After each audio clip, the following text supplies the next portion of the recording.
बिस्मिल्लाहिर्रहमानिर्रहीम। अस्सलाम वालेकुम students, I am your physics teacher. आज का लेक्चर स्टार्ट करने से पहले एक अच्छी बात, नबी पाक सल्लल्लाहु अलैहि वसल्लम ने इरशाद फरमाया, सबसे अफजल तरीन सदका रूठे हुए लोगों में सुलह करा देना है। डियर स्टूडेंट्स, अपनी फ़िज़िक्स बुक में यूनिट नंबर 3 डायनामिक्स पढ़ रहे हैं।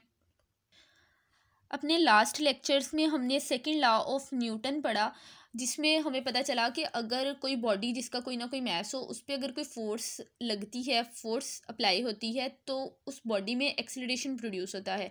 इससे रिलेटेड हमने 2 एग्जांपल्स भी सॉल्व की और आज हम 3rd एग्जांपल सॉल्व करेंगे। तो एग्जांपल है हमारे पास, a cyclist of mass 40 kg exert a force of 200 newton to move his bicycle with an acceleration of 3 metre per second square. कि एक साइकिलिस्ट जिसका मास 40 किलोग्राम है, वो अपनी बाईसाइकिल को मूव करने के लिए 200 न्यूटन की फोर्स लगाता है, और जो एक्सीलरेशन प्रोड्यूस हुई है वो हमारे पास है 3 metre per second square. How much is the force of friction between the road and the tyres. Road और टायर के दरमियान फोर्स ऑफ फ्रिक्शन कितनी है वो हमने कैलकुलेट करनी है। आपको पता है कि जब भी रोड पे कोई बॉडी मूव करती है, तो बॉडी और रोड के दरमियान फोर्स ऑफ फ्रिक्शन प्रोड्यूस होती है, जो उसकी मोशन को रोकती है, कम करती है, रिड्यूस कर देती है।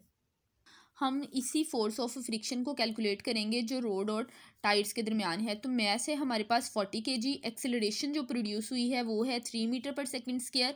एफ नॉट यानी वो फोर्स जो साइकिलिस्ट अप्लाई कर रहा है साइकिल को मूव करवाने के लिए, वो है हमारे पास 200 न्यूटन। हमने यहाँ फोर्स को एफ नॉट से रिप्रेजेंट किया, क्योंकि यहाँ पे हमारे पास 3 टाइप्स की फोर्सेस हैं। फोर्स ऑफ फ्रिक्शन तो हमने कैलकुलेट करनी ही है, तो फोर्स ऑफ फ्रिक्शन को कैलकुलेट करने के लिए हम नेट फोर्स कैलकुलेट करेंगे सबसे पहले। तो नेट फोर्स भी है वो फोर्स जो साइकिलिस्ट लगा रहा है, यानी अप्लाइड फोर्स है, फोर्स ऑफ फ्रिक्शन है। तो 3 टाइप्स की फोर्सेस हैं जिनको हम अलग अलग जो हैं वो डिनोट करेंगे। तो वो फोर्स यानी अप्लाइड फोर्स जो साइकिलिस्ट लगा रहा है, अप्लाइड फोर्स को एफ नॉट से रिप्रेजेंट करते हैं। तो एफ नॉट है हमारे पास 200 न्यूटन। उसके बाद नेट फोर्स हम कैलकुलेट करेंगे। ज़ाहिर है फोर्स ऑफ फ्रिक्शन को कैलकुलेट करने के लिए हमें नेट फोर्स की ज़रूरत है। फोर्स ऑफ फ्रिक्शन को हम स्मॉल एफ से डिनोट करेंगे। फोर्स ऑफ फ्रिक्शन भी हमने कैलकुलेट करनी है as Newton as net force F is equal to M A.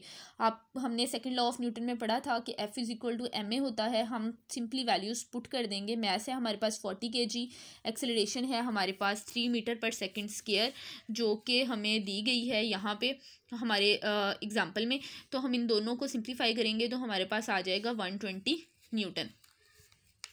Net force का फॉर्मूला है हमारे पास applied force minus force of friction. हम वैल्यूज़ पुट कर देंगे। नेट फोर्स है हमारे पास 120 न्यूटन और अप्लाइड फोर्स है हमारे पास 200 न्यूटन। माइनस कर देंगे फोर्स ऑफ फ्रिक्शन को। जब हम इन्हें सिंप्लीफाई करेंगे तो फोर्स ऑफ फ्रिक्शन हमारे पास आ जाएगी 80 Newton. Hence the force of friction between the road and the tyre is 80 Newton. तो रोड और टायर्स के दरमियान जो फोर्स ऑफ फ्रिक्शन जिसे हमने कैलकुलेट करना था वो है हमारे पास 80 न्यूटन्स। तो ये जो एग्ज़ाम्पल है ये दूसरी एग्ज़ाम्पल से थोड़ी सी चेंज है, बस आपने इसको ध्यान में रखना है सारी गिवन डाटा को और वो चीज़ें जो हमने कैलकुलेट करनी है। आपने इस एग्ज़ाम्पल को बहुत अच्छे से समझ लेना है। पेज नंबर 60 पे एग्जाम्पल 3.3 और उसका सारा सोल्यूशन गिवन है। आपने इसको बहुत अच्छे से अंडरस्टैंड कर लेना है और इसको लर्न कर लेना है। Thank you. अल्लाह हाफिज़।